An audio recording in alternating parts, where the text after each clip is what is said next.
The seal doesn't have any legal relevance here on the open sea, but I'm still dependent on Legrand letting me join his team.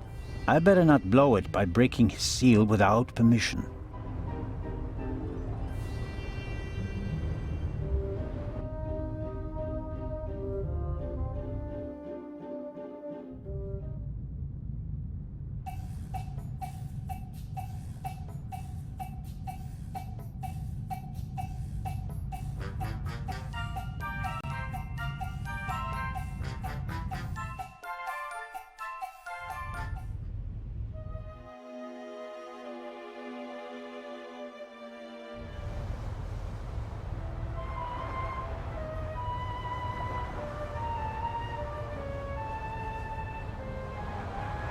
Curious. One can easily toss a gun into the sea, and yet the gun...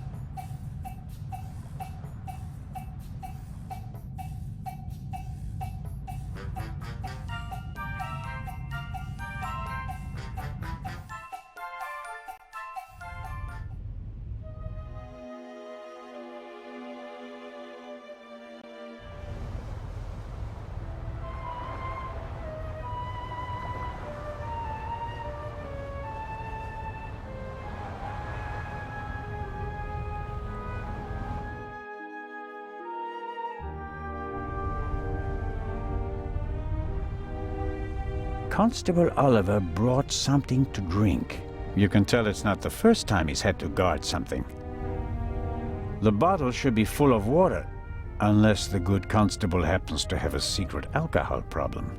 No way to verify that. I can't get the bottle without him noticing.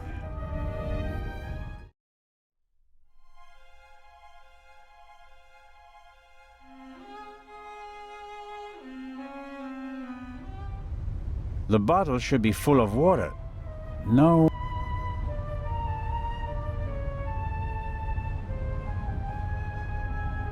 It may...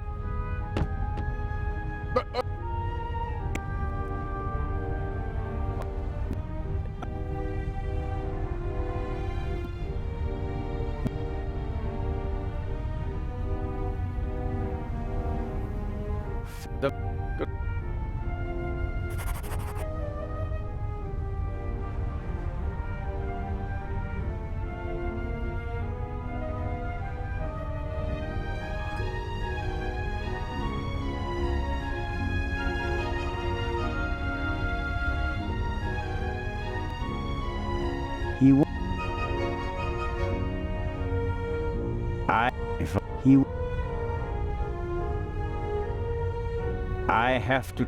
If I want, he won't.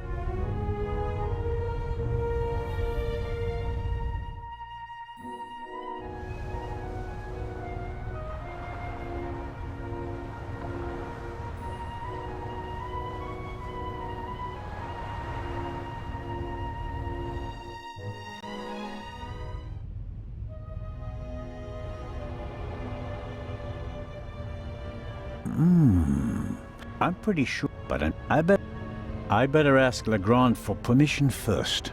My investigations would be much more difficult if he were upset with me because of...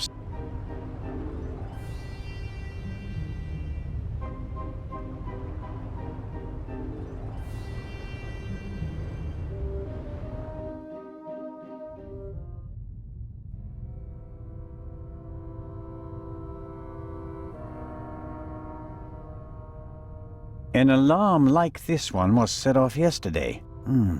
This one hasn't been set off. The security seal is intact.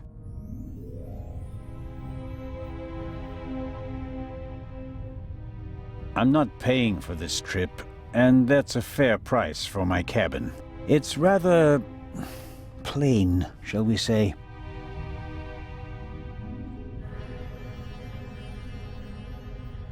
That is Legrand's cabin. Come in.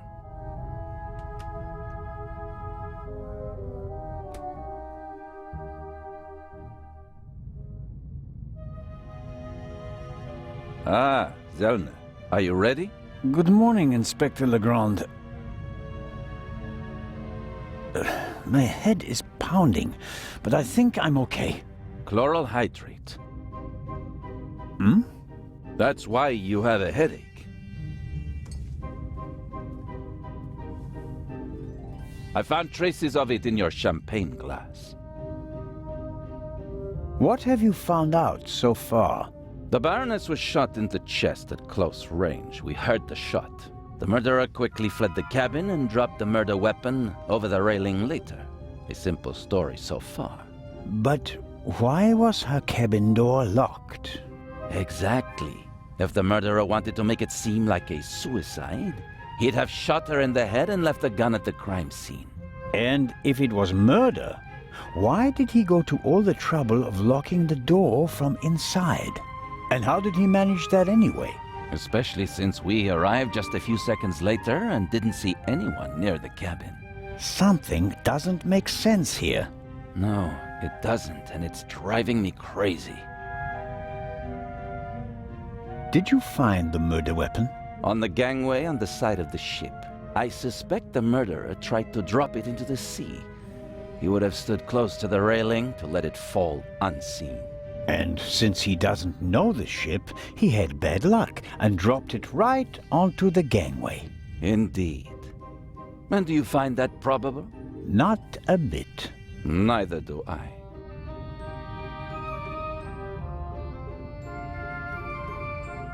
What kind of a gun is it? A pistol, a Luger .08. Antique. Manufactured 1,000,000 times during and after the First World War. Austrian model. The owner is David Kreutzer, the violinist. We found him tonight totally drunk on the bow of the ship. He confirmed that it's his gun, but he claims that it was stolen from him. Fingerprints? Nothing. But it's worth mentioning that the clip was missing 2 bullets. And it's definitely the murder weapon. The ballistic tests are incomplete. Actually, I've been waiting far too long for the bullet recovered from the corpse. Pay the good doctor a visit, Zellner, and see that he does his job. Do you believe the violinist? He'll be the first person I question. He claims he can't remember anything from the last few hours. Says he drank a bottle of schnapps. He was on the train and he doesn't have an alibi. His drunkenness could be a smokescreen. He fits the profile. He travels a lot, has access to high society. Could be interesting. And this chloral hydrate? Is a tranquilizer. Can be dissolved in alcohol. The effect begins in minutes and lasts for hours. Who gave you the glass of champagne? I believe it was Captain de Conti. If believing were enough for us, we'd have become priests, Constable. Be a policeman and find out for sure. Understood. You think that the jewel thief is the murderer? Our friend would have needed another key to open the safe and steal the second eye, the one the Baroness was carrying. At least, that's what we implied. What do you mean? The Baroness was famous for her forgetfulness. I convinced her to give me the third key. It seemed safer for the eye. The thief searches the Baroness's cabin looking for the third key. She returns from the saloon earlier than expected. Surprises him, and he can't allow her to identify him. He imprisons her until the coast is clear, and then shoots her. And thus, the thief becomes a murderer. But still doesn't have all the keys. Are you sure that there's no bomb inside this time? Professor Lucien locked it in front of an audience, and it will be opened for the first time in Cairo. Let's hope so. It would take hours to crack it, and you'd need heavy machinery. Or the keys. Or the 3 keys, that's right. Do you really think that the Raven is behind all this? He wrote the letter that was on the safe in the train. Without the letter, we wouldn't have opened the safe and the bomb wouldn't have exploded. But it doesn't seem like him, does it?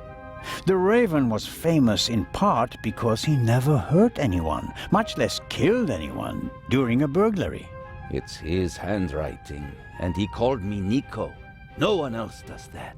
I chased that man across Europe for years. It is him. It has to be him. But the evidence... Enough. I'll be on my way. I want to find out who gave me the drugged champagne. Good idea. And get the bullet from Dr. Gebhardt. Of course. Inspector Legrand? Are you okay? Maybe you should take a break. I can sleep once I've caught the Raven. Goodbye, Constable. Be seeing you.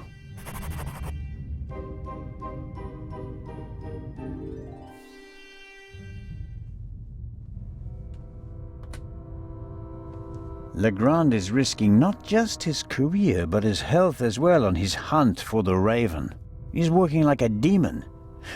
Maybe that's why he caught the Raven and no one else.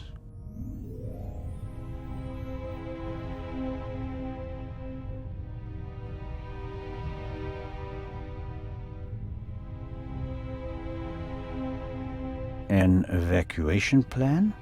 And some tips from the doctor for avoiding seasickness, sunburn, and the like. And here, a schedule of activities. A drink with the captain, a shuffleboard competition on the forecastle. That's about it. A real barrel of fun.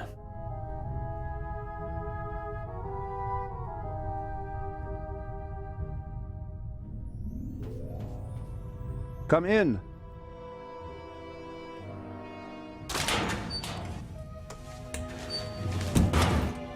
Hello, Dr. Gebhardt.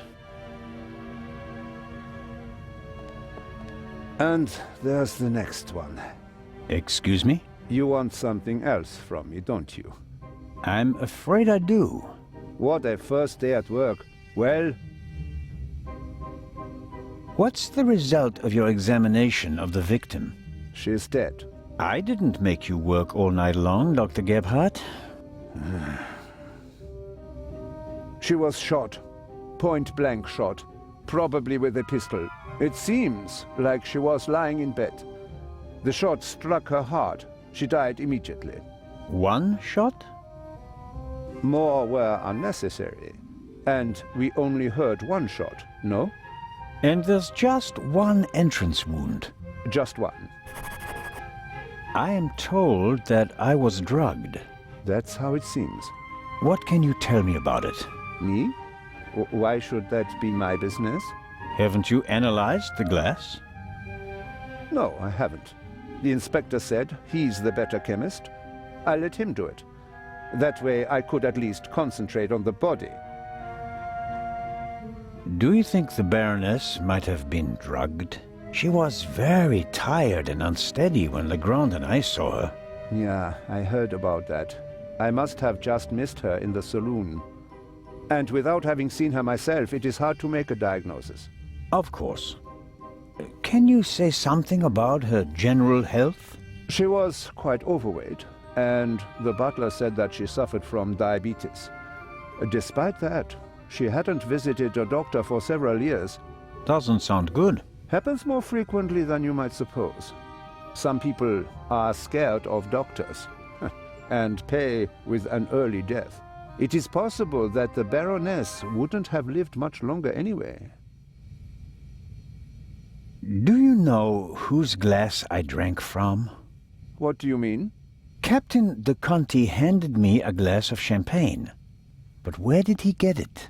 I don't know. Did you ask him? I'm just asking because you were also in the saloon when the champagne was served. Yes, but I only entered the saloon a few seconds before you did. I didn't manage to get a drink myself.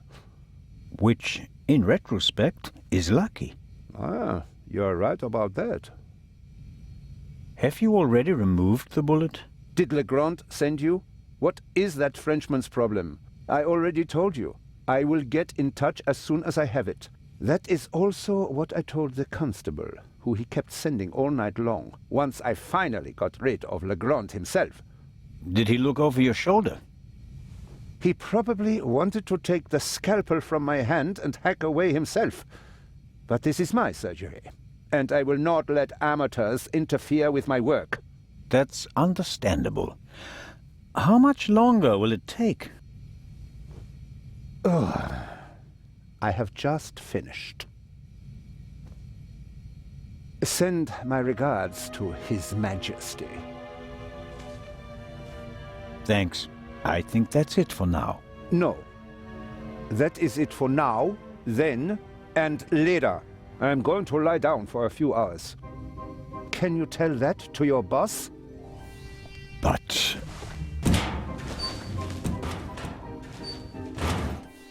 could I at least have the key? Absolutely not. But if we have to examine the victim again... Then the esteemed inspector knows where to find me. In my cabin. In bed. Good night, Constable Zellner.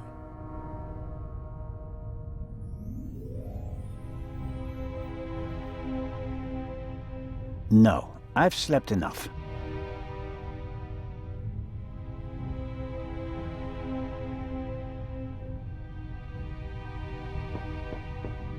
Come in.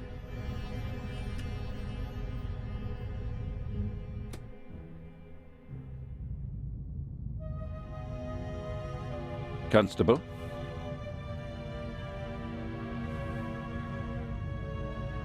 About the bullet.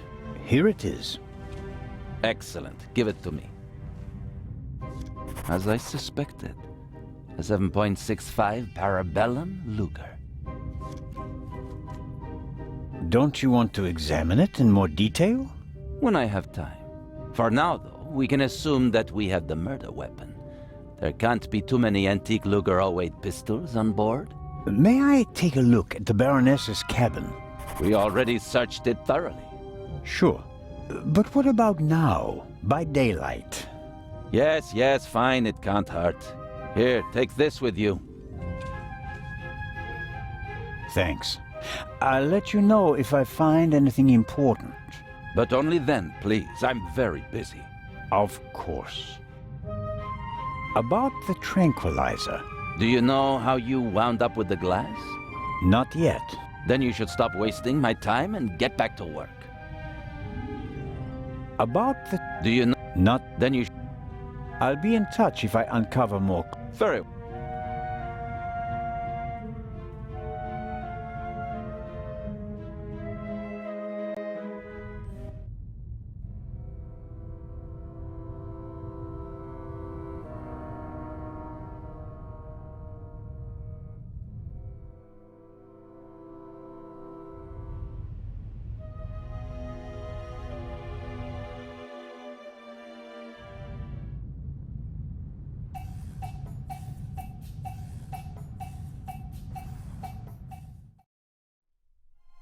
Lady Westmacott seems to be an early bird, but maybe that's just because of all the excitement. I saw a twinkle in her eye on the train. She's eager to be part of a real detective story.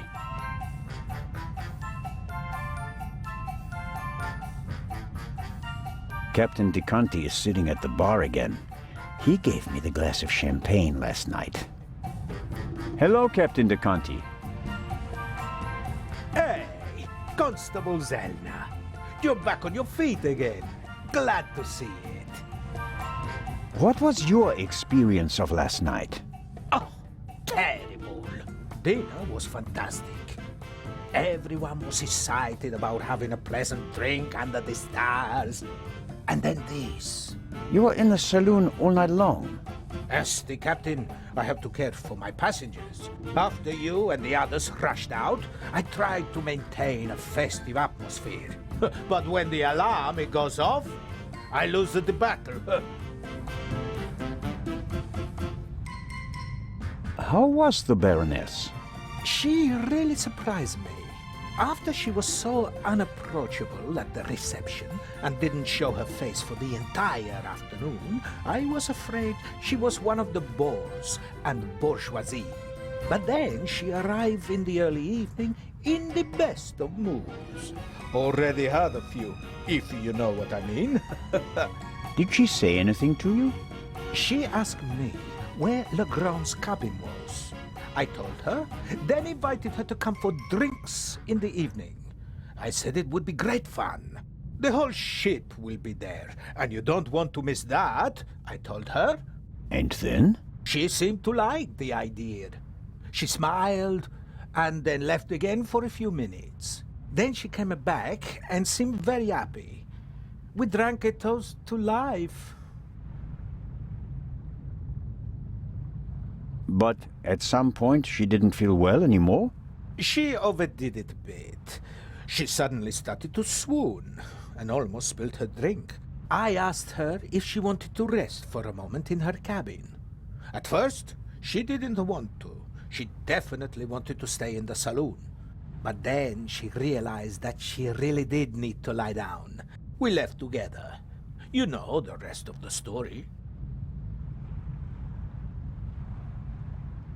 Did everyone drink from the same bottle of champagne last night? There was more than one bottle, if that's what you mean. There were quite a few guests, and the event lasted several hours. The last bottle of champagne, the one the Baroness drank from, did anyone else drink from it? Certainly. We have reason to believe that the champagne was drugged. Incredible. But wouldn't that have made everyone drowsy? Not if it was only the Baroness's glass that was drugged. I see. That's possible. On a night like that, many glasses are filled and emptied. There are several stewards, many guests. No one keeps track of every glass and every bottle. A few drops in a glass? Yes, it's certainly possible. The glass you handed me last night, where did you get it? Ah, I understand. You think your glass was poisoned as well? Did you pour it yourself? No. I saw that you weren't doing so well and wanted to rescue the situation. I took the first available glass and I give it to you. Was it on the table? No, I hurry over to you, together with Dr. Gebhardt, who... Of course, he had the glass in his hand. He was looking around for a place to set it down, so that he could examine you. I took it from him. And gave it to me? I'd like to apologize for that, but you look so worse for the wear, and I just wanted to comfort you. I didn't think of looking for a new glass for you. So the doctor had the drugged glass in his hand. Is it possible to find out where the alarm was set off? I'm afraid not. There are alarms all over the ship. I saw that they're sealed. Can't we just check whether the seal is broken? I'm afraid they're gonna be missing on a lot of alarms. You know, this is an old ship, and over the years... So, you're saying that the alarms haven't been regularly maintained? I'll inform the crew immediately, of course. Of course. What can you tell me about the passengers? Oh, not that much, I'm afraid. I wanted to get to know them properly at the reception. In most cases, I just shook hands with them as they boarded the ship. There are a few regulars on board, and after dinner, I had a conversation with Mr. Kreutzer, a talented violinist, and Lady Westmacott. But you already know them from the train. It seems like there aren't that many passengers on board. These bloody airplanes are making our lives miserable. Can you imagine? Grown men prefer to jam themselves into a narrow metal coffins instead of enjoying the fresh sea air on a ship. It's all about saving time. It shouldn't be about how much time it takes to get from A to B, but about how you spend that time. What you experience on the journey, that's what it's about. I'll get back to my investigations now. Ciao, Constable.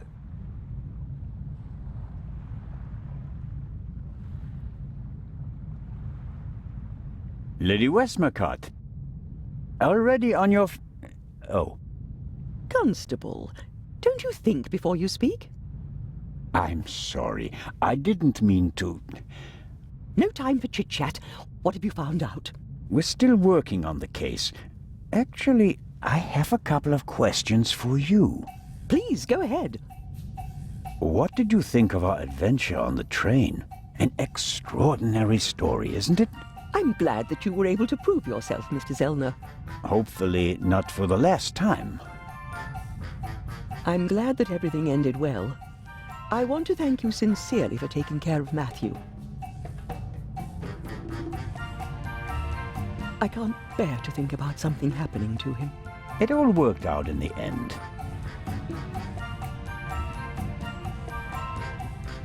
Do you think that the thief from the train and the murderer are the same person? I think the new Raven is capable of anything. Legrand believes there is no new Raven. He thinks that the old one has returned. He said that. Do you think it's possible? Everyone thinks he's dead. As a dramatist, the return of the Raven would certainly be delightful. A legend comes back from the grave for one last job. It's quite romantic. At the same time, though, I'd be disappointed. Why is that? I followed the Raven's career closely. There weren't many burglars with such character and charm. His burglaries were clever and entertaining, but he was sloppy in London. He almost got caught, and I'll never forgive him for the affair on the train. No, I would much rather that the Raven stayed dead and had nothing to do with the burglary or the murder. What do you think? Who is our suspect? Everyone. Or almost everyone. Everyone on board is physically capable of shooting someone. But who has the dark desire to take the life of a defenseless person? One cannot read minds. And one should not try. You have to collect evidence, traces, clues. That's what will lead us to the killer. It won't be like a bad crime novel, in which they introduce a new character shortly before the end who, surprise, surprise, is also the murderer. Murderers leave evidence. They're nervous or unnaturally relaxed. They have to adjust constantly. And because of that, they make mistakes. This is your chance, Constable. If you find the mistake, you'll find your murderer. Have you noticed anything related to the murder? Unfortunately not. I was already in my cabin and missed all the commotion. Damnable old age. You're telling me. Oh, you're still young. At my age, you have to expect that you won't experience much anymore. And although I've written about murder so many times, I've never actually witnessed one. How exciting. I doubt everyone is so relaxed in such a situation. Heartless is the word you're searching for, right, Constable? I certainly didn't want the Baroness to be murdered, but if I can't undo it, then I might as well enjoy it.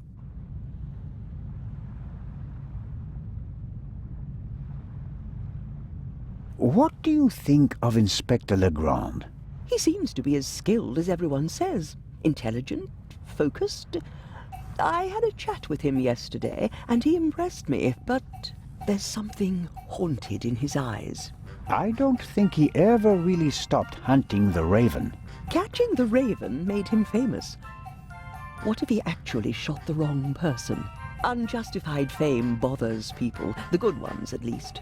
And do you think he's one of the good ones? Anyone who tries so hard to tear down his own memorial must be honorable. Or insane. I have to be going, Lady Westmacott. Please keep me informed, Constable Zellner. Of course.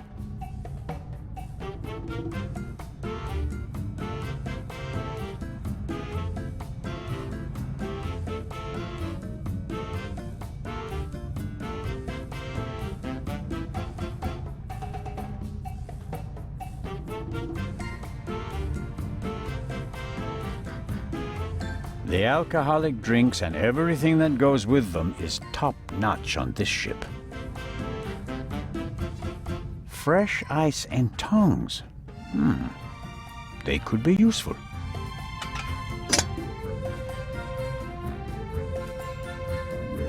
Constable Zellner, what is the meaning of this? Are even the police light-fingered nowadays? I need this tool for a criminal investigation. Well then, why didn't you say so? But bring the tongs back when you're done, otherwise I'll have cold fingers all day.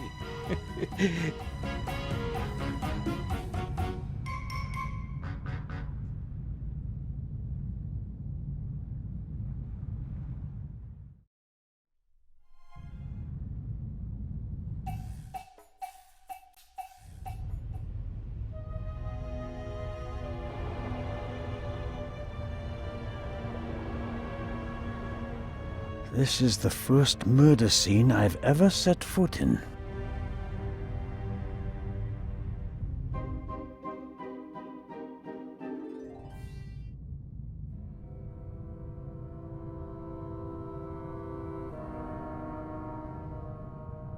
The door frame was damaged when Dr. Gebhardt kicked it in. The real question is, why was the door locked in the first place?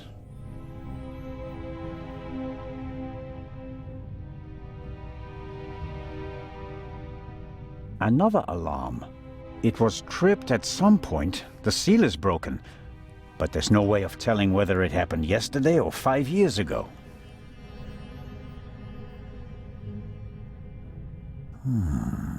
There should be a ventilation shaft behind the hatch. Usually a good way to break in and out undetected. But we're on a ship. The ventilation shafts are very small here.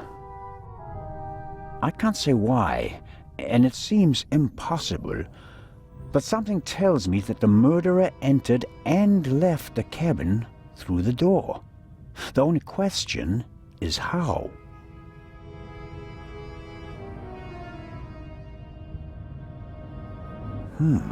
The notepad has the ship's emblem on it. I suppose all the first-class cabins have them.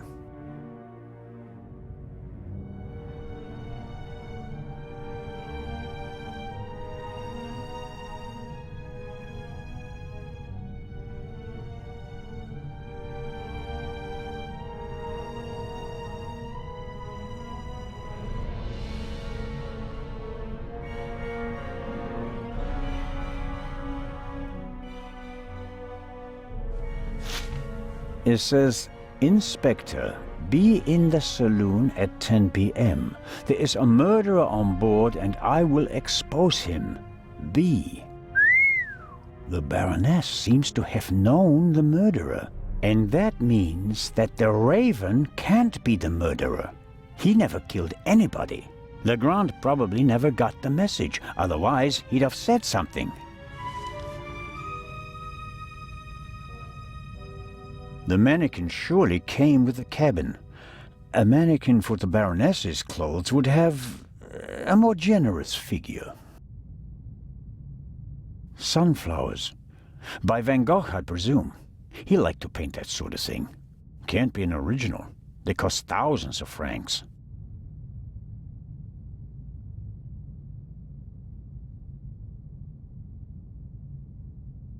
A big, ugly, and impractical vase. If it had a wider opening, one could at least use it as an umbrella stand.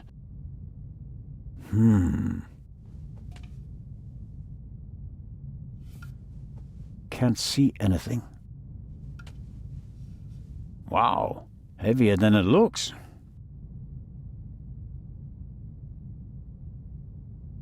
Aha! Why were the down feathers tossed in the vase?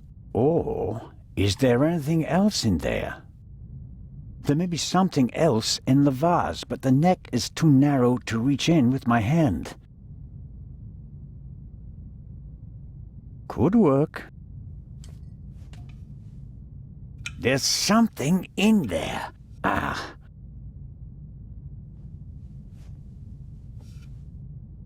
Someone stuffed this in the vase.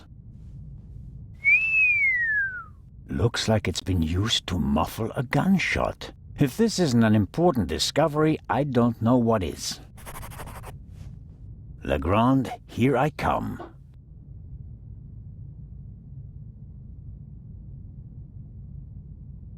The most unportable portmanteau I've ever seen.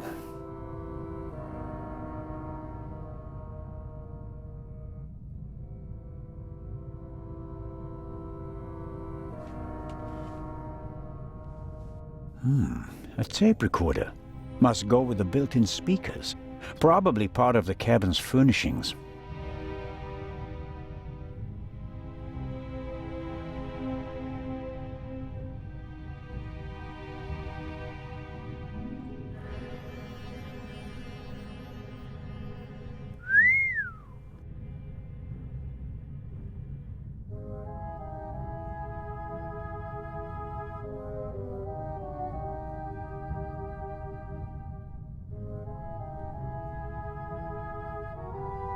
A portable bar is more like it. Must be hard work transporting this big, heavy thing halfway around the globe. And the Baroness was lucky that the other freight cars were only lightly damaged by the explosion.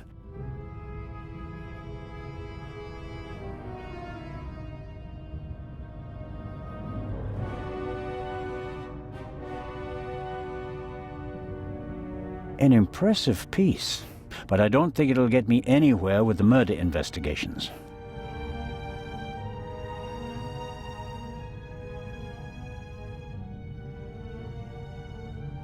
The tape recorder is older than the hills, but it was once very expensive. Top of the range, and it doesn't come cheap. Strange. There's only one reel. And it's the wrong one. No sign of the original reel. A reel made by Zeibling. I know the brand. Zeibling's tapes can be overwritten many times without losing quality. They're used in offices so that executives can record messages for the secretaries on the same tape over and over again. But they're not good for much else. They're robust, but they don't offer much in terms of sound quality.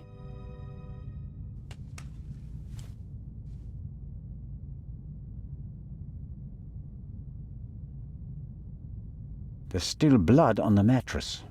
The sheet and the blanket have already been removed. To analyze them, I suppose.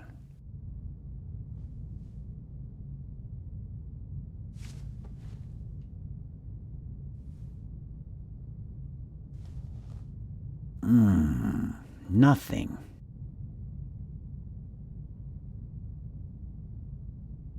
The blood spot is the only sign that someone committed a crime in here. Somehow...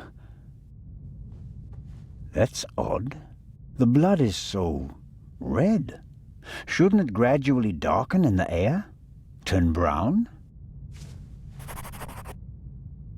The unusual color of the blood could be something that Legrand and Dr. Gebhardt missed last night. All cats are gray in the dark, as the saying goes. I should take a sample. The unusual... All...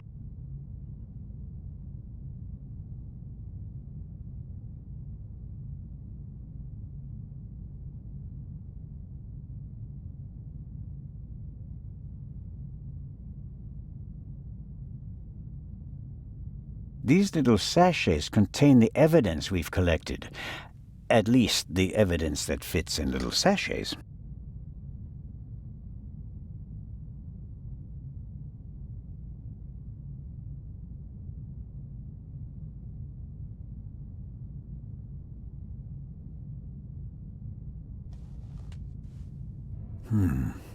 Nothing special. Although... it seems like one of the feathers was scorched at the top, literally burnt. I'd better take it with me.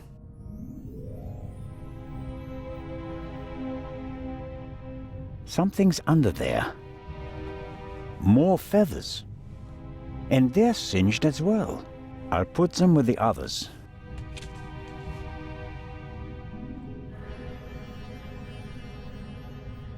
The portholes face the side deck. If someone climbed out of the cabin through a porthole, Legrand and I would have seen them. The portholes are locked. One cannot open or close them from outside. It's the same problem as with the door. If someone left the cabin through the porthole, how did they lock it? And the Baroness wasn't shot from outside. The doctor said she was shot at close range. Apparently, the Baroness didn't have time to unpack her bags. Or rather, didn't have time to tell her butler to unpack them for her. Sifting through all that would take ages. But here, the Baroness's handbag. Ha-ha!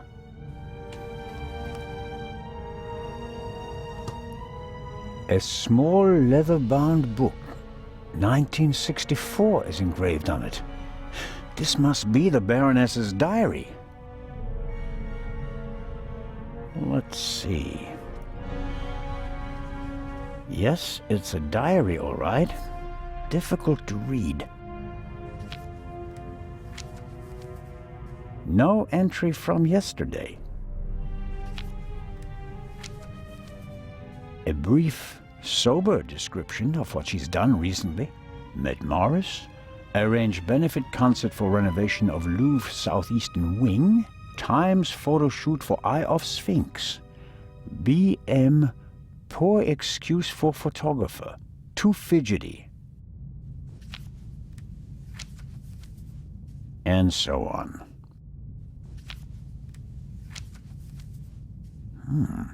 This entry looks strange. The handwriting is shaky, difficult to read. Dreamt of Bubby. Yesterday would have been his birthday. Next week, Jay's. The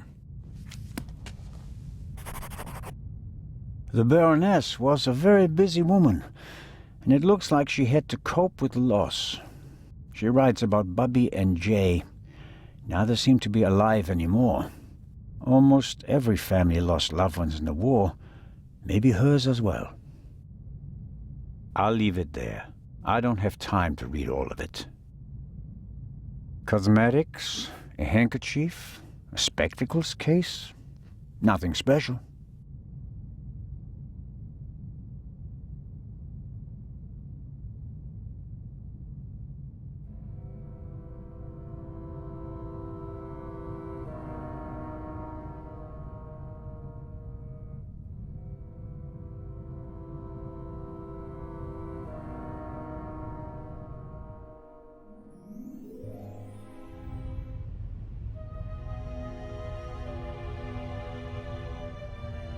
The Baroness's butler looks like he didn't get much sleep.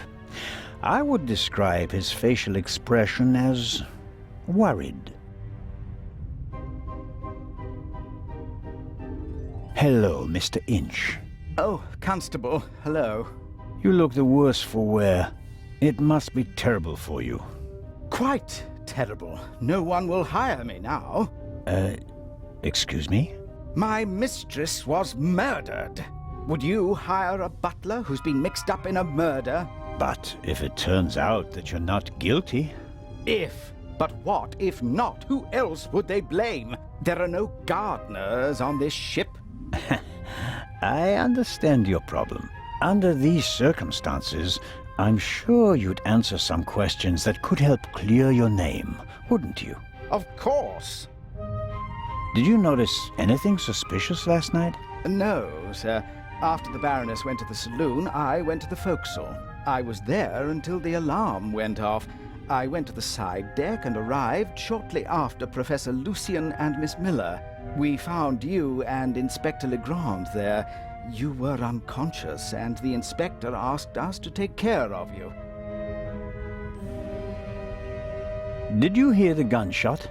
No, just the alarm, sir.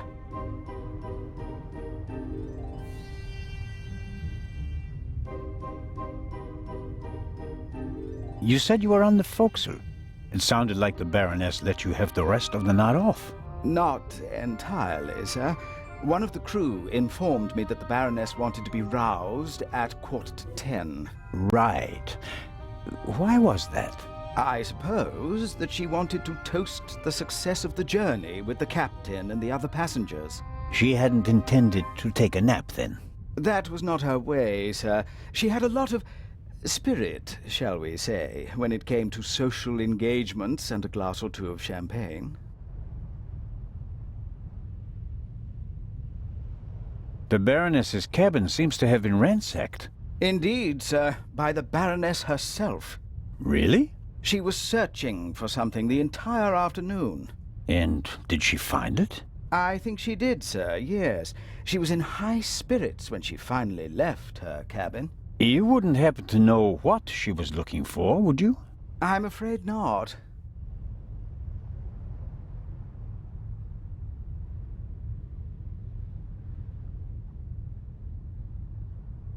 Would you describe the Baroness as orderly? Well, She always had a lot of responsibilities, sir. That doesn't answer my question. She used to take a lot of luggage on journeys, and I helped her keep track of it as best I could. She was always very angry when she couldn't find something. What about the photos and the documents I saw in her cabin? I really don't know. They were out of bounds to me, sir. Memories from the war, I'd say. They meant a lot to her. The Baroness seemed to be pretty drunk the last time I saw her. Is that so? Does that surprise you? Did the Baroness not drink? Oh, yes, she drank. It was no secret. I understand. How serious was her habit? Serious enough, sir. Was she under any medical supervision?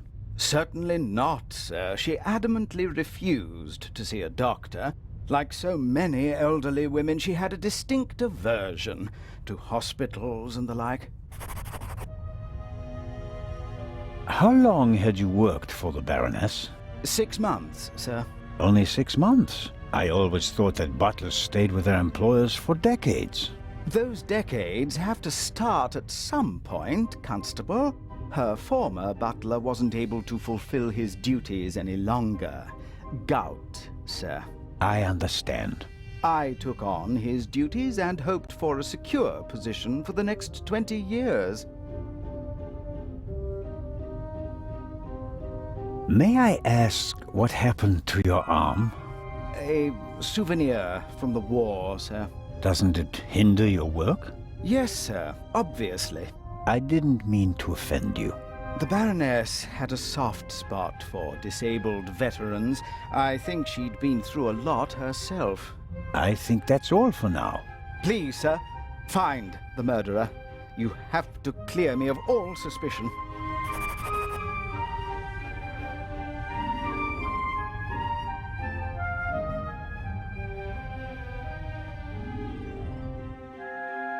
A singed pillowcase is proof that there must have been a second gunshot. Inspector?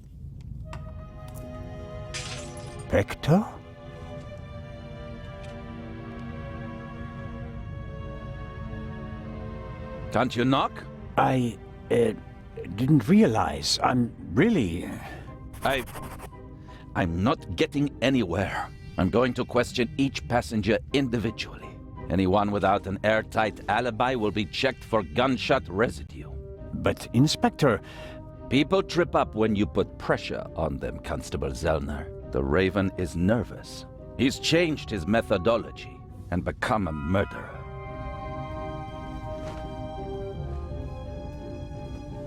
I'll see it in his eyes.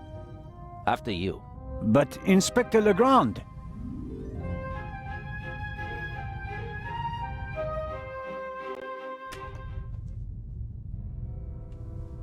We have no proof that the Raven and the murderer are the same person. You may not know it, but I do. I will catch him, with or without your help.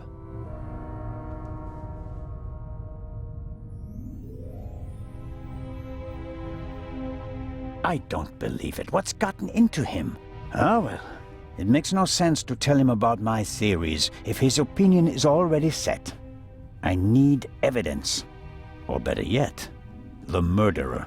I also need his lab if I'm going to get anywhere. I need to get in there somehow. And I really need to talk to the stowaway. He may have information, and the inspector will just ignore him, since he's too young to be the Raven.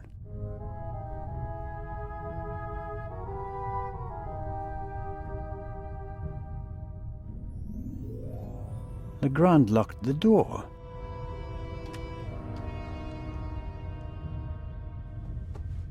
The lock isn't especially secure. If I had a wire or something like that, I could probably pick it.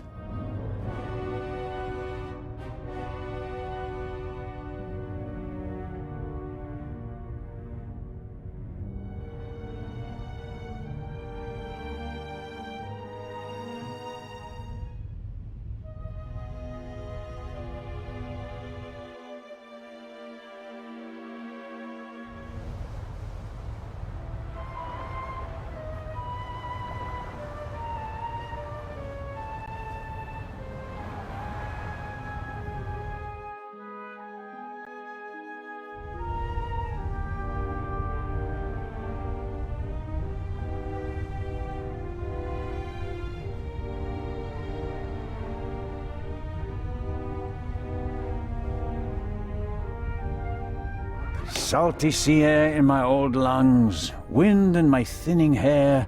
If I hadn't become a policeman, I could have been a sailor.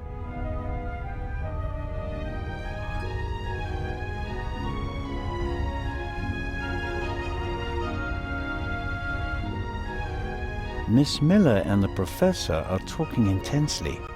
She seems pretty relaxed, by her standards. Good morning, Miss Miller. Professor Lucien? Constable Zellner, how are you? I heard you passed out last night. Well, not quite. I was poisoned. Oh. That wretch!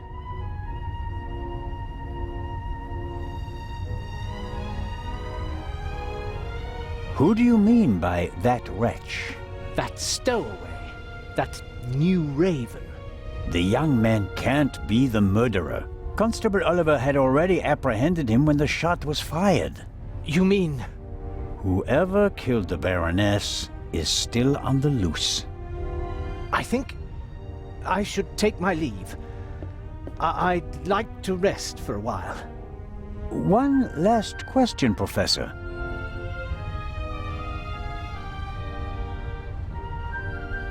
Do you think the eye is well protected in the safe in Legrand's cabin? Of course it is. They assured me that it would take hours of work with heavy machinery to crack the safe. And if Legrand isn't in his cabin, Constable Oliver or I check that everything is in order every hour. I understand. I want to go back to my cabin. I'll see you later, Mary. Oh, of course. See you later.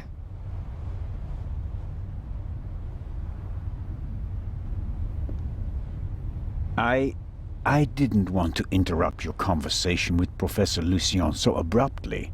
I don't know what's wrong with him. Learning that there's still a burglar on board seemed to frighten him. He was so relaxed the whole time, and then... And then the stupid Swiss constable came by and made him anxious. Oh, I didn't mean that. No matter. I'm sure he'll calm down and come back soon enough. May I ask you a few questions? Of course.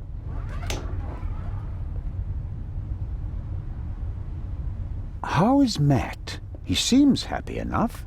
After all the commotion, he's already back to his old self again. But I haven't told him about the murder. That would be a bit too much for him. I think he's made of sterner stuff. I want to thank you again for what you did on the train. I wouldn't have known... Everything's fine. Think nothing of it. How was last night for you? It was awful. I was having a conversation with Edgar, Professor Lucien, here on the forecastle. Then I wanted to look for the lady and went forward via the side deck. When I passed the Baroness's cabin, I heard a muffled scream. You heard a scream? Yes. I thought the Baroness probably had a fall. I went to the door and listened for a moment. Since I couldn't hear anything, I knocked on the door and asked whether she was all right. There was no answer. Interesting. And then? I didn't know what to do, so I tried to open the door. It was locked. I saw the Baroness's butler, Mr. Inch, on the forecastle. I thought he might have the key and went back. On the way, the bobby crossed my path, and then Edgar, who wanted to check the safe. I explained the situation to him, and then the alarm went off. How did the scream sound? It was a short outcry, very frightened, as if someone had been startled. Was it a woman's voice? Yes, the voice was high. So it could have been a scream from the Baroness. Possibly because she discovered someone in her cabin. Possibly. That person might have threatened her with a weapon, so that she wouldn't scream for help. Oh, God. He waited until the coast was clear. Oh, please, stop it, Mr. Zellner. The Baroness's butler said that he was on the forecastle as well? Yes, he was standing on the other side of the deck smoking a cigarette. Was he on the forecastle the whole time? I'm not sure. He was there, and later he was on the side deck with us. Oh, yes, he looked after you while you were unconscious. He unbuttoned your collar and held your head while the doctor checked you. But you can't say for certain whether he came from the forecastle with you and Professor Lucien, or afterwards. Well, no. But where else could he have come from? Did you report that to Inspector Legrand? Yes, last night. He was very interested and took a lot of notes. But I wanted to look for Lady Westmacott, and he let me go without further delay. He said that he'd take down my full statement today. I understand. Do you think the man from the train also killed the Baroness, Constable Zellner? I don't know yet. It's horrible. Explosions, thieves, murderers. This isn't the right place for a lady and a little boy. You and Professor Lucien seem to be having a lively conversation. Oh, yes. He's an expert in ancient Egyptian art and preeminent in hieroglyphic research. He's the head of the Egyptian department in the British Museum, you know. And he's going to open an exhibition at the Egyptian Museum in Cairo. Right. For the eye. They had planned on exhibiting both jewels together for the first time in decades, but that's not going to happen now, sadly. I think it's quite upsetting for him. We're working hard to ensure that at least one eye will be on display. I know. I'll ask Lady Westmacott if she'd like to participate in the opening of the exhibition. I think it would be good for her. And Professor Lucien will surely offer you a private tour. You're American, aren't you? That's correct. And you moved to England because of the job? I lived in England before. During the Second World War, I volunteered. I worked in a pharmacy on a US base north of London. In a pharmacy? Interesting. Well, it was the war and everyone was sent where they could help best. Please, go on, Mrs. Miller. After the war, I studied music in London. I met my husband there. We married and went back to the States together. He was also American? No, English. But he said he had problems with his family and he wanted to be as far from them as possible. And you gave up your studies for him? Well, yes, I did. Life as a single mother couldn't have been easy. It was pretty tough then. I worked from morning till night and it was still only enough for the bare necessities. And I couldn't give Matt all the attention he needed. And then Lady Westmacott entered your life. It was like an angel appeared to me. She must have offered me the position out of pity. I had no experience as a carer. She made me a generous offer. I couldn't believe it. And she really adores Matt. She's offered him a good education, and now he has every opportunity in life. An almost unbelievable story. I'm still afraid that it's a dream and that I'll wake up one day. How does it feel to work for such a world-famous person? The work is very interesting and varied, and it pays well, too. You are very lucky that the lady offered the position to you. I just hope she won't change her mind one day. What would become of Matt's education then? I really make an effort to measure up to Lady Westmacott's expectations, but sometimes I feel like I fall short. Lady Westmacott couldn't ask for a better companion. I'm saving up as much money as I can all the same. I'd do anything so that Matt doesn't have to give up his new life. Lady Westmacott dropped a hint on the train that she killed her hero, Partout. What did she mean by that? Oh, she must have meant the manuscript. Manuscript? She always takes it with her. It's an unpublished Partout novel. I once asked her why she never published it. She said that according to her will, the novel's only to be published after her death. And in it, Partout will be killed? Maybe. I've never read it. No one has. You'd better ask her yourself.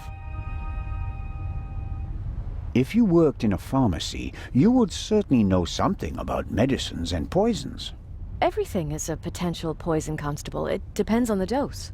Have you ever heard of chloral hydrate? It's a tranquilizer, isn't it? I'm asking you. Well, Lady Westmacott also asked questions like that, for her last novel. But since I've never wanted to kill anyone, I never bothered with things like strychnine and arsenic and all that. I could recommend something for a headache, a sore throat, or a rash.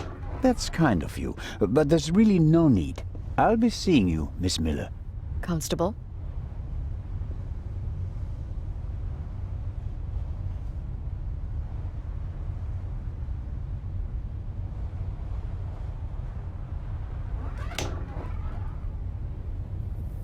Matt is keeping himself busy with that strange game. He seems to be okay again, but I think he'd be running around all over the place if he'd really come to terms with what happened on the train. Hello there, partner.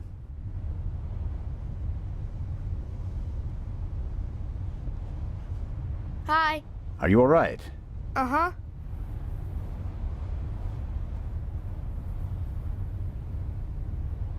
Have you recovered from our adventure? Mm-hmm. Mr. Zellner, Hmm? what's going on? What do you mean? Everybody's acting so strange, and there's tape across that door. I saw that in a movie once. You don't have to be worried.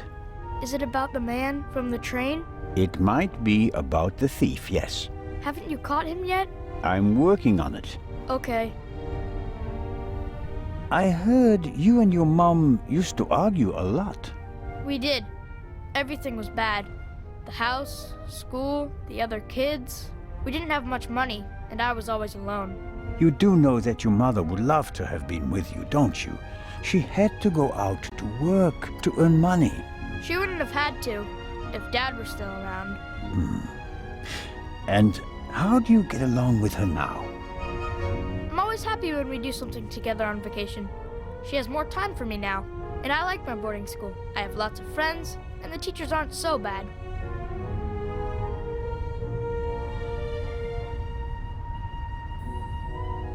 Your mother and Professor Lucien seem to be on very good terms with each other. Don't you like him? Don't know. He seems to be very nice. I guess.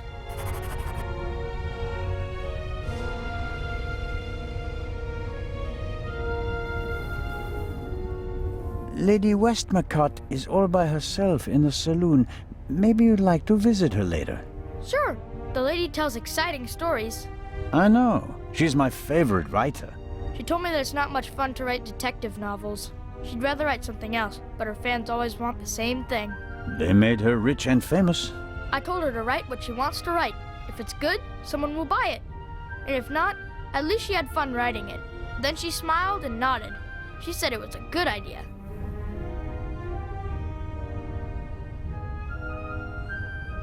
What are you playing there? I'm playing shuffleboard. At least I'm trying to. Never played it before. It's easy. Professor Lucien explained it to me. And who won? We didn't play. You didn't want to play with him, did you? Do you want to play a game with me? Sure.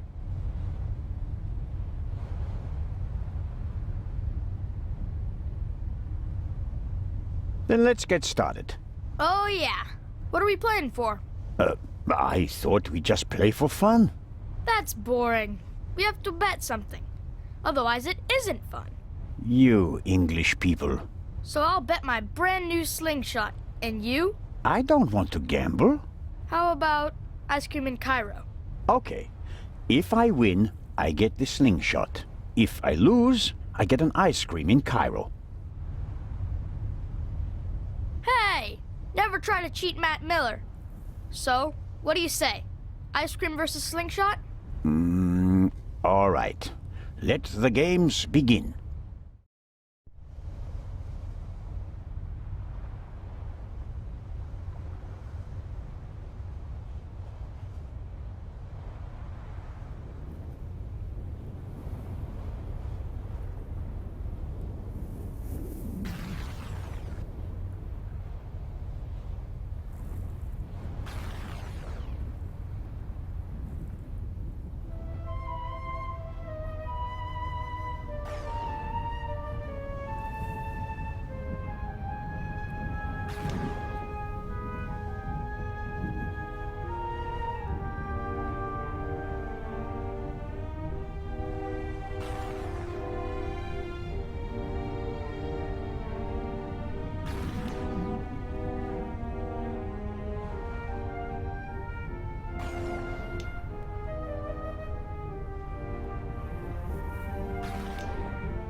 That's it. Oh, man.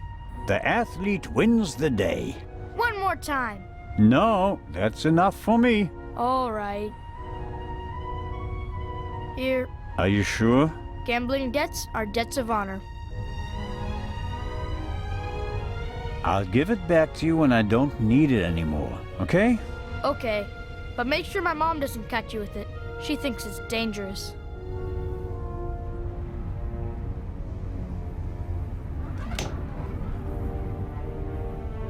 Hello, Matt. Hi there. I think you'll have to explain the rules to me first. Okay, you I'll let him play.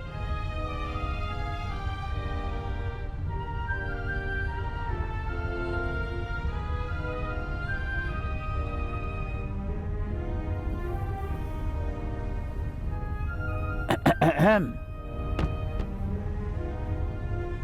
What do you want? Inspector Legrand is questioning the first of the passengers in the saloon. And? It will be hours before he gets to the stowaway. And? We'll save time if I question him. We'd also save time if you stopped asking me the same things over and over again. I will not let you in. What time is it, by the way? Got an appointment? No, but I'm hungry. Go and get yourself something. I'll mind the door in the meantime. Aha. You could bring me something, though. So, what do you want to eat? Oh, anything. An apple or something like that. Leave it with me. Yeah, thanks.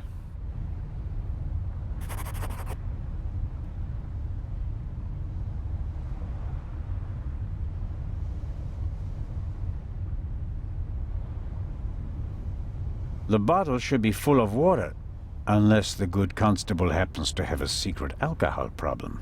No way to verify that.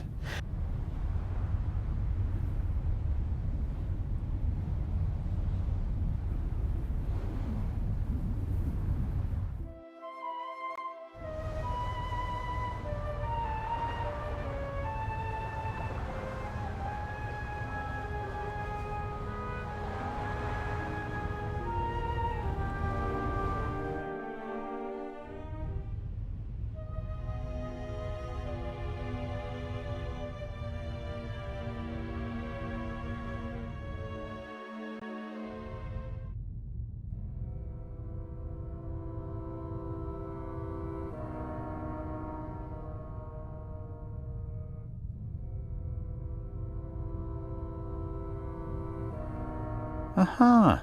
Little stones. Perfect ammunition for the slingshot.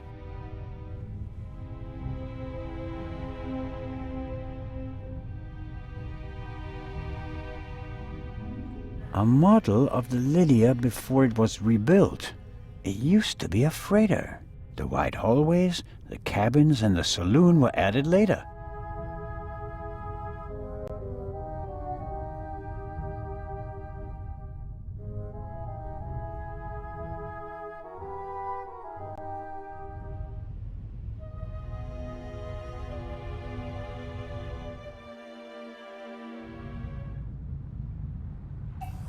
Mr. Kreutzer, come on, you have to give me a bit more.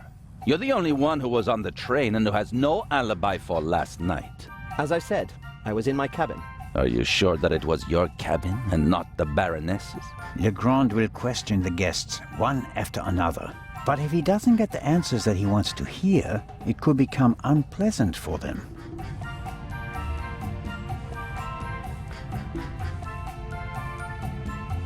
Legrand is absorbed in the interrogation. He still seems pretty annoyed. The violinist seems to be bearing the brunt of it. Mr. Kreutzer clearly feels uneasy. But does Legrand actually think he's the Raven? He was on the train and has sticky fingers, that's true. But he doesn't have the profile of an international master criminal.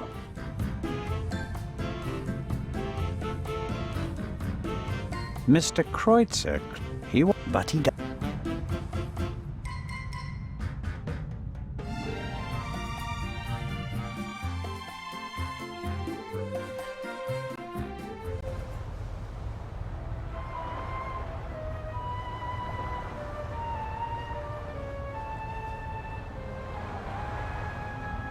Captain DeConti seems old and tired. The price you pay for a life like his, I suppose. I'm sure Captain DeConti wouldn't mind a chat, but I don't think he can help me at the moment.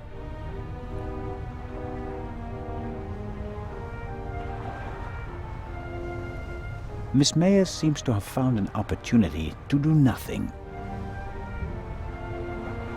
Hello, Miss Mayers. Hello, Mr. Constable Zellner.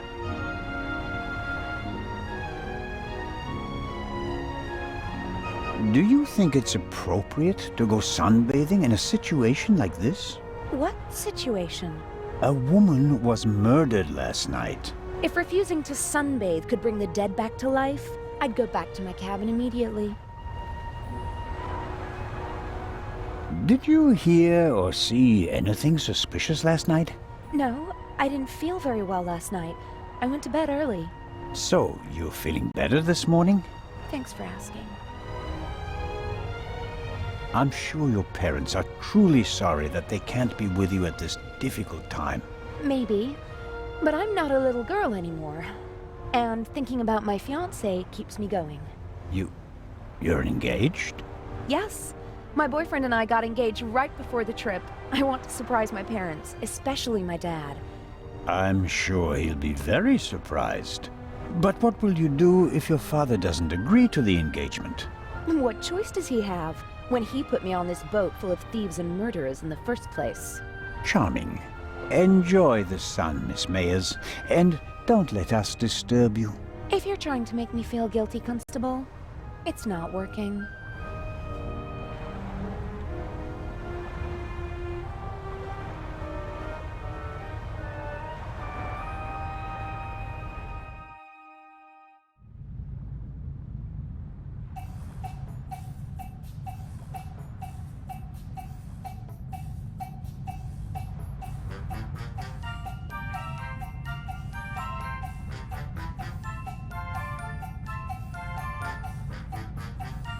Lady Westmacott, may I bother you for a moment? By all means, Mr. Zellner.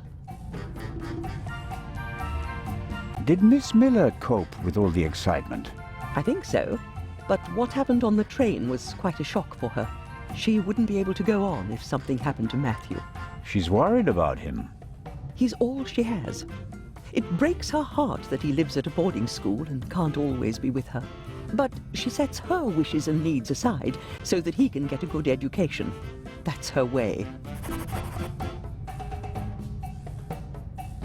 Where is Matthew's father? Gone. Run off. Ran away from his problems again. He drank a lot. More and more after each setback. It's better for both of them this way. He left her. She couldn't have borne it.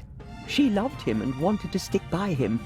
She fell out with her family over him. They couldn't understand her. And when he left her, the ground opened up beneath her feet. For 2 weeks, she was as good as dead. If she didn't have Matthew, she'd be dead. You seem to know a lot about it. I mean, about the time before Miss Miller began working for you. I have my reasons. And Matthew? Do you care as deeply about the children of your other employees? If you fail with your own child, you hope to do better with others, Constable.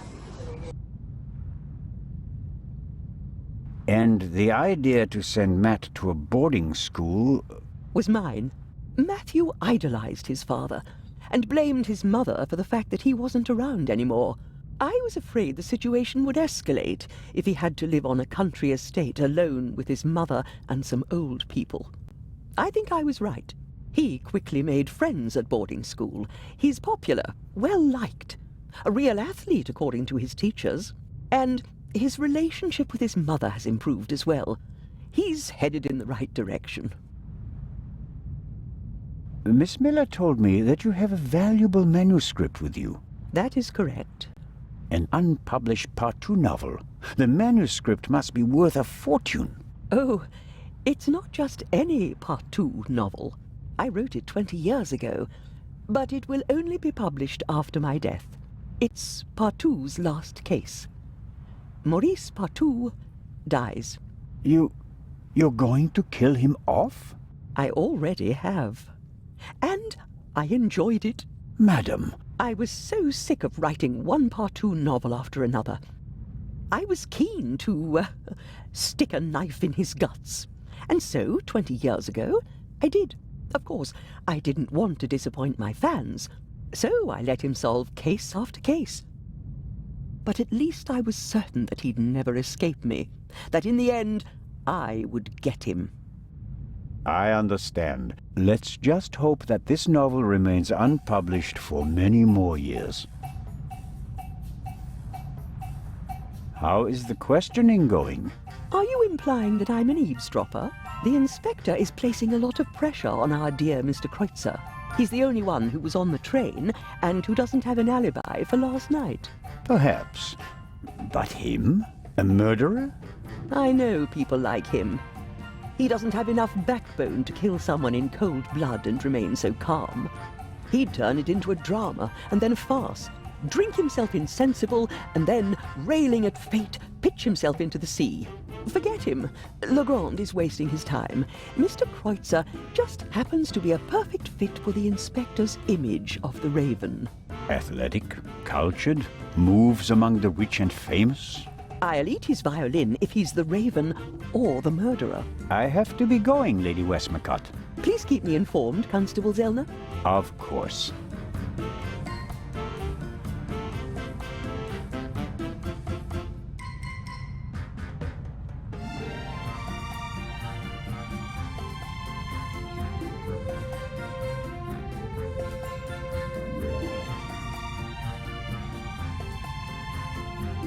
Excellent.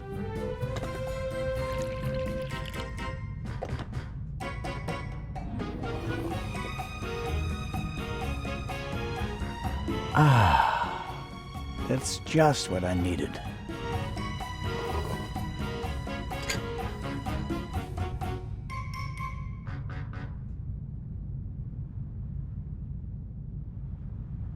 Whatever Constable Oliver wants, he's getting ham and eggs.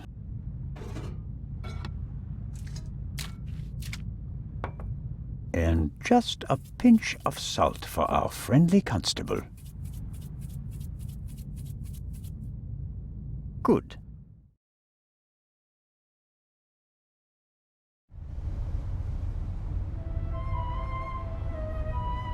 Constable Oliver. Huh? Ham and eggs, piping hot. Oh, I shouldn't really. I don't see anyone here who'd rebuke you. It was a hard night. Yeah, true.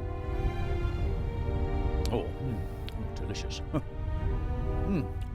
Just enough salt.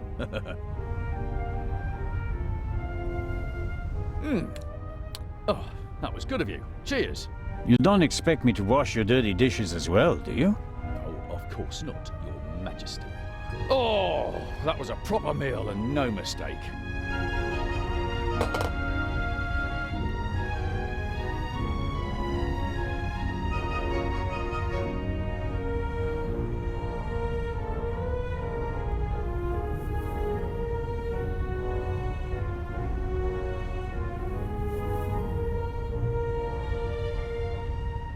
The little stones make perfect ammunition for the slingshot.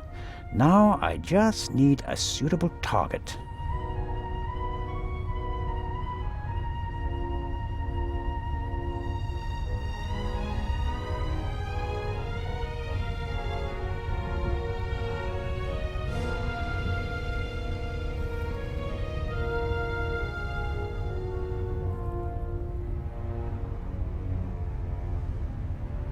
All right.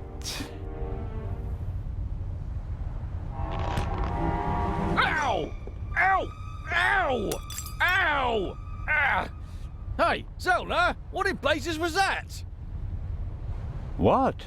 Something hit me! You mean someone shot at you? Yes, well, no, I don't know. Didn't you notice anything? I was riveted by the fantastic view.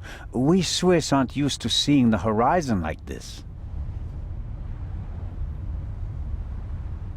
And my bottle's broken too! Oh, I don't believe this. Could you, Could you bring me something to drink? Those ham and eggs were pretty salty. I'm sorry. I have to proceed with my investigations. Goodbye.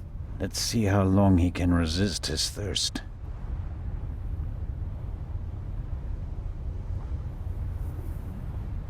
Not long at all.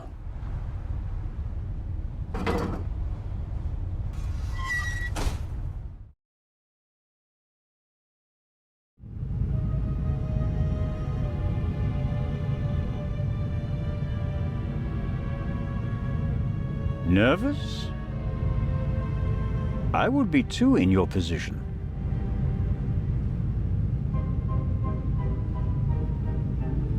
Who are you? My name is Adil. And you are? Constable Zellner. Why did you sneak onto the ship, Adil? I wanted to go back home. You're Egyptian? There's no work for me in Italy. I want to see my family again. And since you don't have money, you stowed away. So what if I did? So, it was you who knocked me out? Me? Never. No? Where were you when I was attacked? Well, I couldn't take anything with me on this trip, so I snuck into the kitchen and took some canned goods. Interesting. And how do you know when I was attacked? Well, I thought it was yesterday, shortly before we set sail. I take this bump personally. What were you searching for on deck last night? I was hiding the whole evening. I wanted to go out and get some fresh air, see the stars. But then suddenly, they were looking for me. Were you in one of the cabins? No! Did you see anyone on the deck or on the roof? No! And after we arrested you? The English policeman put me in this cell. Then he left. I've been here ever since. And you didn't notice anything along the way? No, nothing. What about the gunshot? Didn't you hear it? Yes. The English policeman had already arrested me. We heard a bang and looked around. And then? Then, the Bobby was in a hurry to get rid of me. He almost pushed me down the stairs and locked me in here. He left, and then a short time later, the alarm went off. Constable Oliver wasn't with you anymore when the alarm went off? No. I was scared that the ship would sink with me sitting here like a rat in a trap. It's hard for me to believe a single word of your story. Because I'm a foreigner? Because you seem to have learned our language in the space of a day. Accent-free. Believe what you want. Who paid you to distract us? What? You went for a walk around the deck and let yourself be seen. Everyone goes off hunting you, and in the meantime, your partner shoots the Baroness in peace. No, I didn't do anything. I didn't want to distract anyone. I just want to go home. You're a liar, and a bad one at that. But sir, I'm telling the truth. And I'm the Raven. Inspector Legrand will deal with you. He's lying like a cheap rug. But he probably doesn't know anything about the murder. Very disappointing. So I have to keep searching. What interests me most is the shot that was fired here in the cargo hold last night.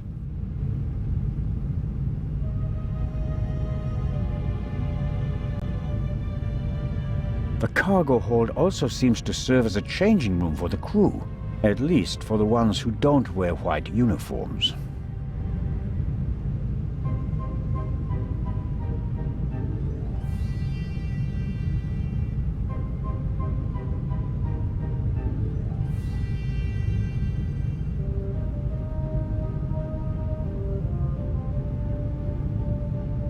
A stroke of luck. The lock is open.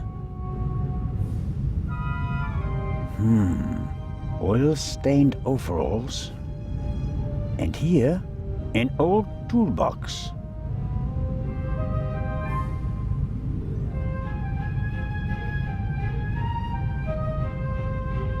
Whoever fired the shot hit the crate. Did the shooter just want to intimidate me? Or maybe he needed the bullet.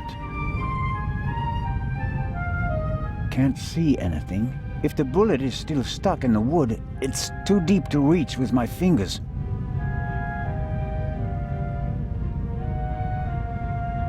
It's been through a lot. Hardly any paint, dented, and the lid is held shut by a wire. I'll take it with me.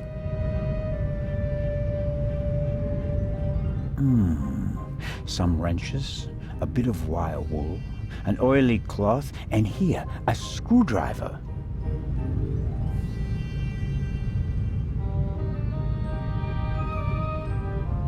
I've got the screwdriver. That's all I need.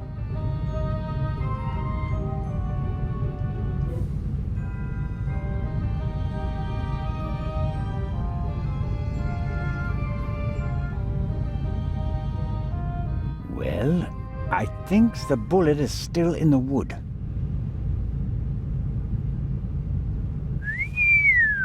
I'm not a weapons specialist, but at first sight I'd say that this bullet looks exactly the same as the one Dr. Gebhardt gave me for Legrand.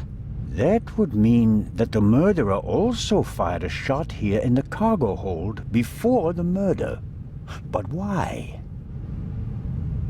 Did they just want to make sure the old guns still worked? Or was it something else? And did the bullet really come from the same gun? I can only check that in Legrand's cabin.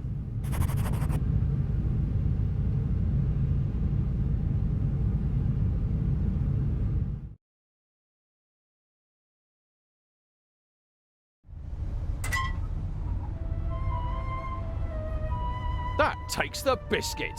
I noticed that the door was unguarded. I just wanted to make sure that everything was all right. Tell it to Legrand. He's expressly forbidden anyone to speak to the witness before he does. All right. Let's go to Legrand and tell him what happened. You fell asleep and then you left the door unguarded. Well, are we going? No, but don't try it again. Of course not.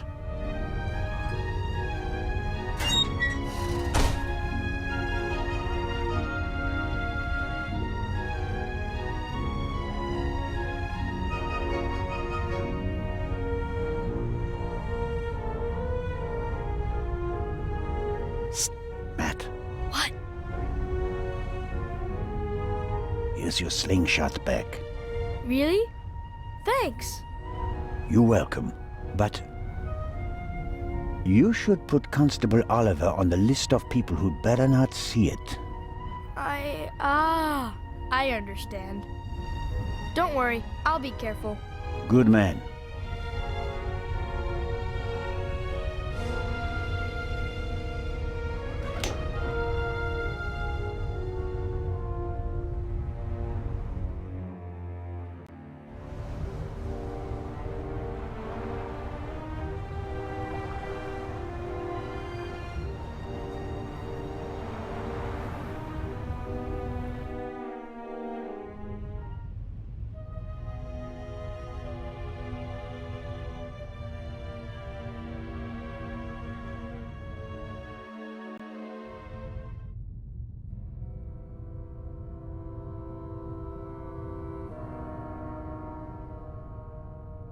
The lock isn't especially secure. I should be able to open it with the wire from the cargo hold.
I'm out of practice.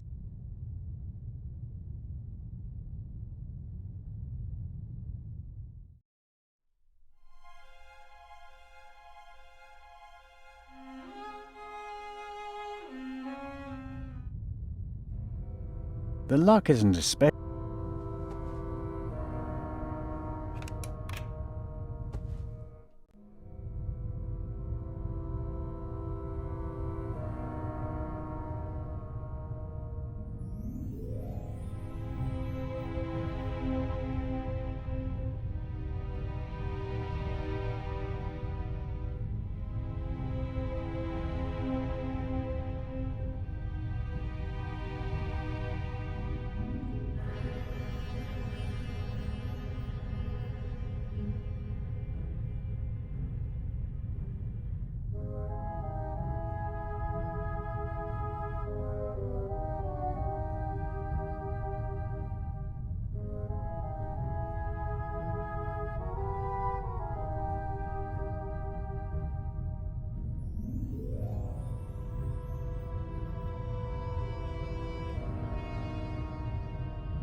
I'm out.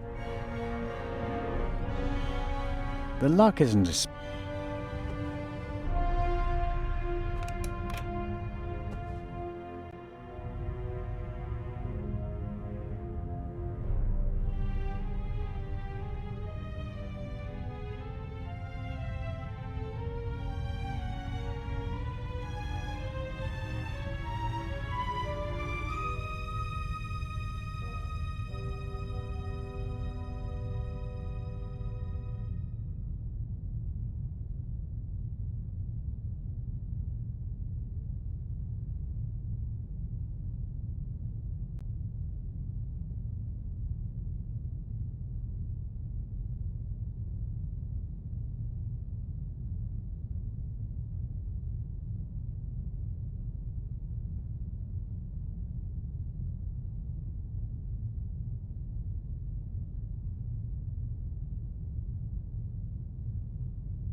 I'm out of practice.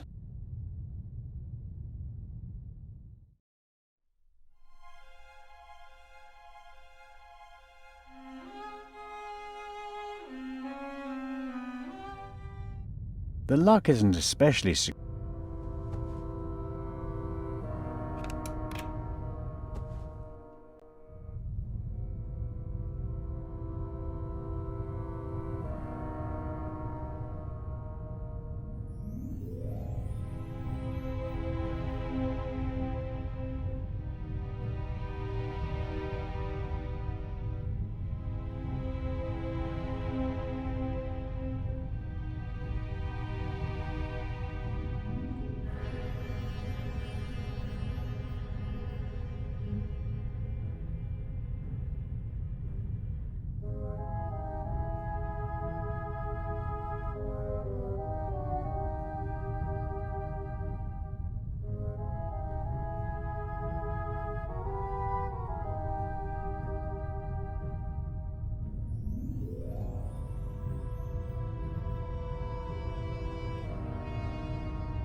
There we go.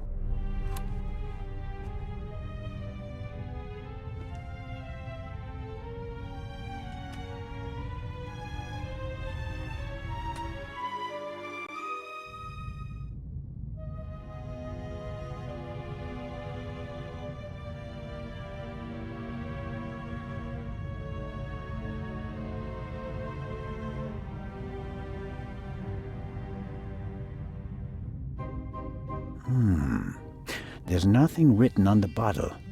I suppose it's some sort of stimulant, legal or not. Legrand has been awake for at least 30 hours straight, maybe more. I shudder to think what kind of side effects this stuff might have. A policeman on a murder investigation should have his wits about him. The risk that he could miss evidence or endanger himself and others is too high. Legrand's file on the Raven. Centimeters thick, but totally useless. We're not dealing with the Raven. Why can't he see that? Our man is ruthless, a bomber, and quite probably a murderer. This file belongs in a museum. It's history. The inspector should concentrate on the present. This is the pipe from the cargo hold. Legrand seems to have inspected it for fingerprints. I can still make out the powder. No. Nothing to see on the end of the pipe that the attacker held. Either he wore gloves or he cleaned the pipe. Aha! That's the bullet the doctor removed from the Baroness's corpse.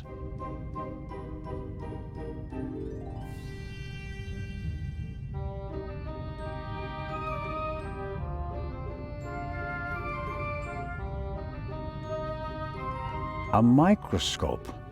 Looks like the one that Lutz Reichinger uses in his pharmacy, just more modern.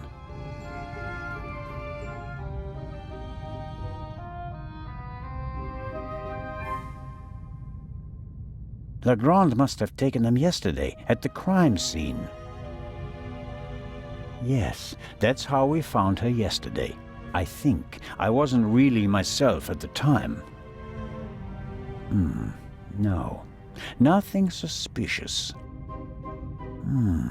Yes. The bed, the blood spot. The spot on the sheet is much bigger than the one on the mattress. There's blood on the blanket as well. A lot of blood, I'd say. The blanket and the sheet are gone. I guess they're in the medical center. A rough diagram of the ship. Legrand marked the Baroness's cabin. Seems like he didn't turn up anything else of note. This photo provides an overview of the crime scene. Shot in her sleep. She didn't feel a thing. She went to sleep and never woke up.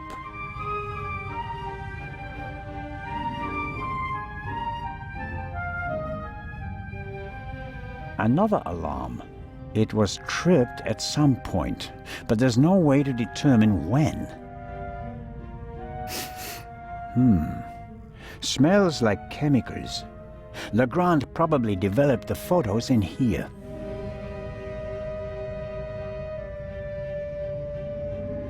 There are still fragments of the syringe that the inspector broke in the sink. Why is he pushing himself like this? Even if he catches the Raven, is it worth ruining his career and his health?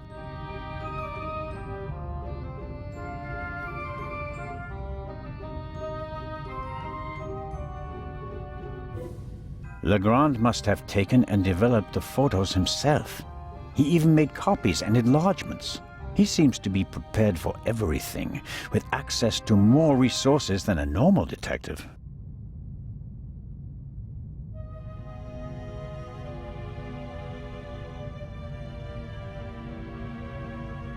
There's nothing on the slide, and therefore nothing to see.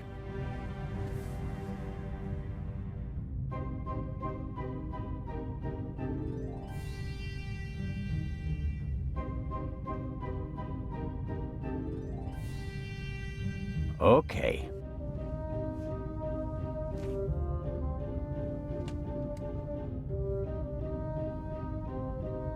need the second. I need... All right.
That whoever shot the Baroness also fired the shot in the cargo hold.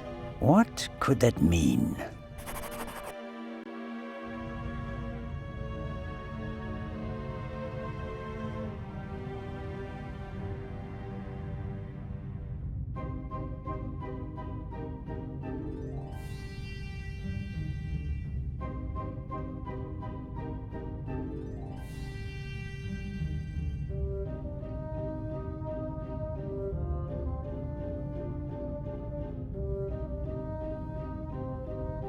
Neatly folded and unused.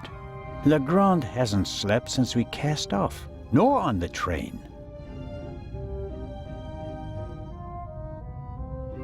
A lockmaster and son. Tough to crack. If I wanted to steal the eye, I'd concentrate on getting the 3 keys.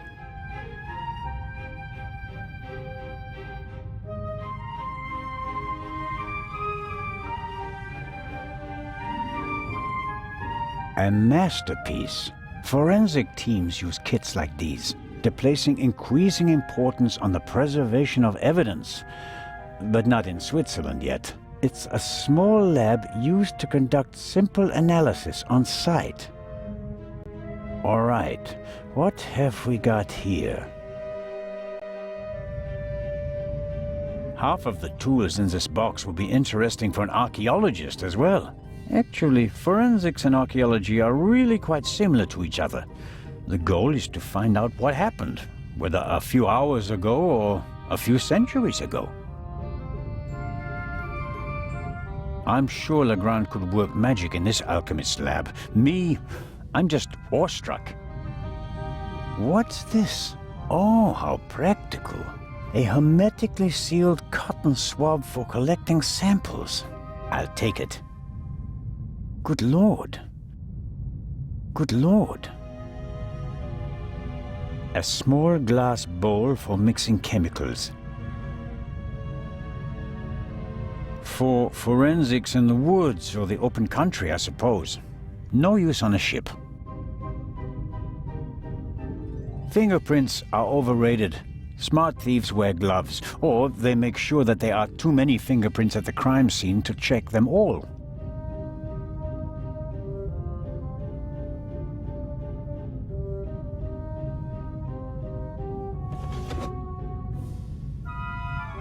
Aha!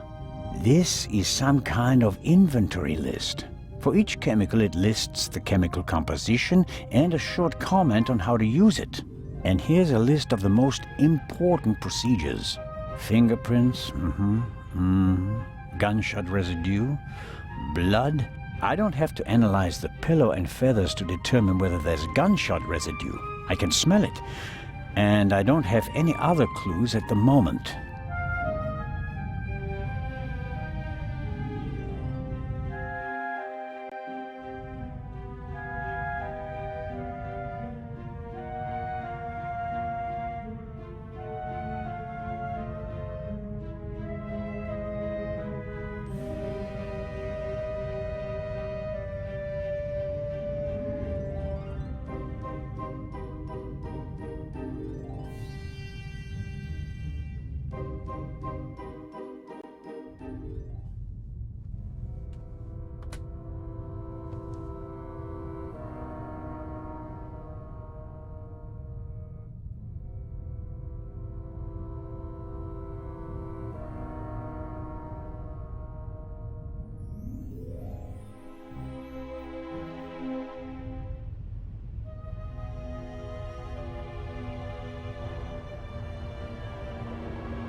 I always wanted to do that.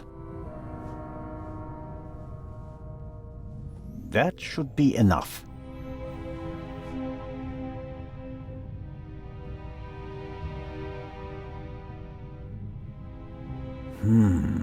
Assuming the murderer isn't a magician, and the Baroness locked the door herself before she went to bed, the murderer couldn't have left the cabin through the door. So, the murderer must have still been in here when Dr. Gebhardt kicked the door in, which is unlikely because someone would have seen him, or he found another way out of the cabin.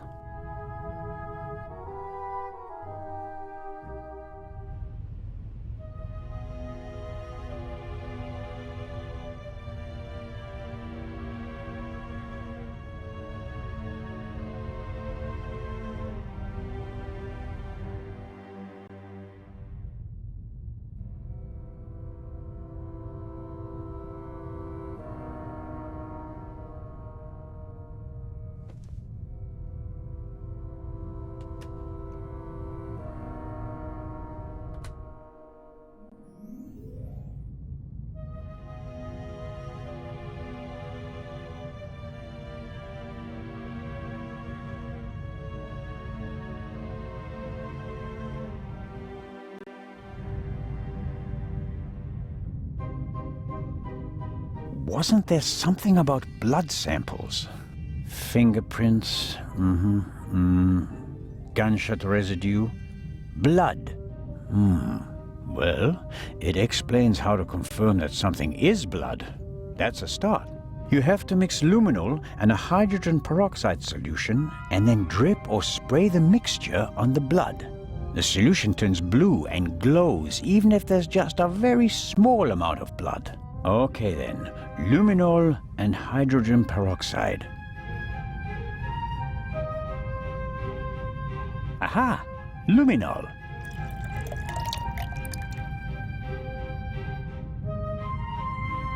And there's the hydrogen peroxide. I'll mix it with the luminol in the bowl. Okay. I can detect blood with this mixture. The clear solution turns blue if it comes into contact with blood. I think it's better to drip the solution on the swab instead of dipping the swab into the solution. Maybe oxygen is an issue, or it doesn't work if you use too much of the solution.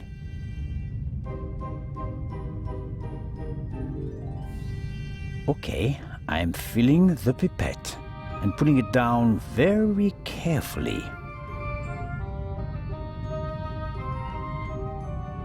So, let's see what we have here.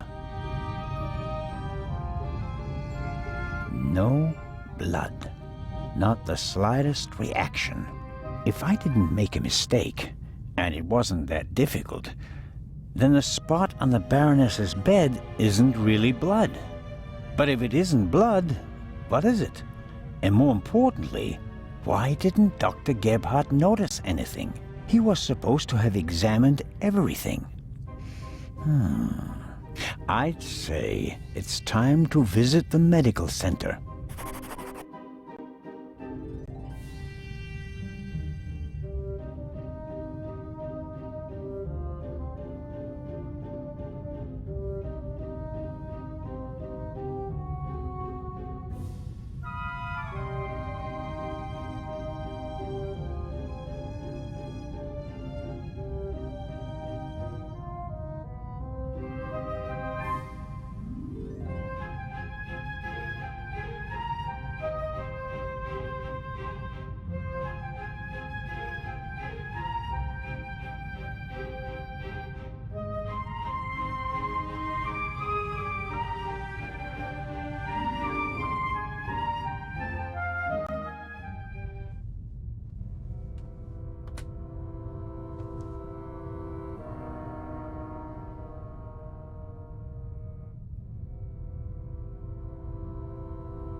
It seems impossible that Dr. Gebhardt could have shot the Baroness. He was with me when the gunshot ran out. But he must have noticed that the Baroness was lying in a pool of fake blood. Maybe he's covering for someone. Let's find out.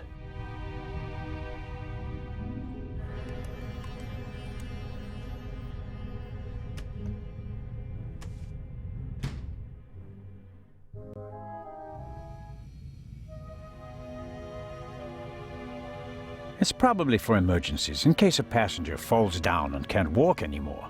Possibly due to rough seas, or maybe the captain's well-stocked bar. The sink looks like it's been cleaned recently. I can't say whether it was cleaned to comply with the hygiene regulations, or whether there was another reason.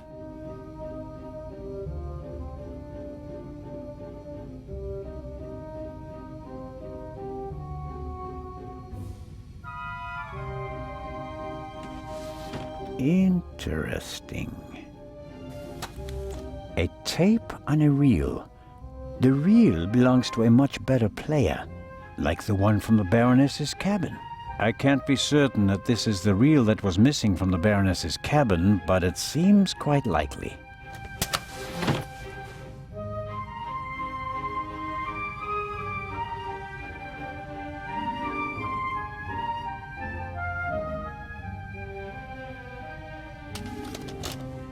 Okay.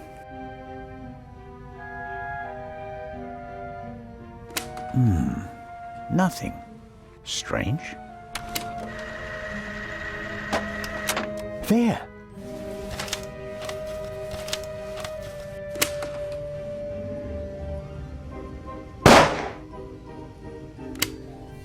Very interesting.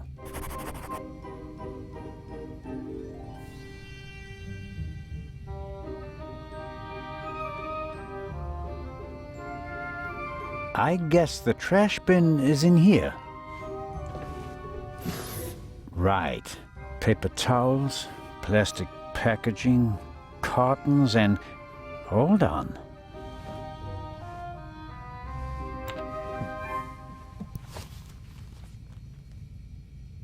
What's this? A burst rubber glove. It's knotted, and there's a red liquid all over the inside that looks like blood. I bet good money that it's the same fake blood I found in the Baroness's cabin.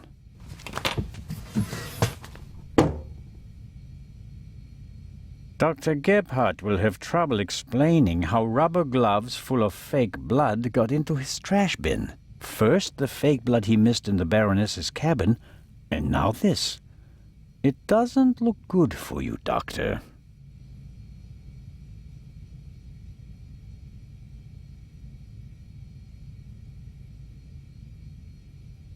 Time to pay Legrand a visit.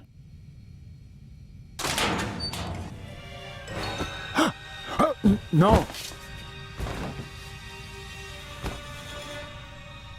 No, don't!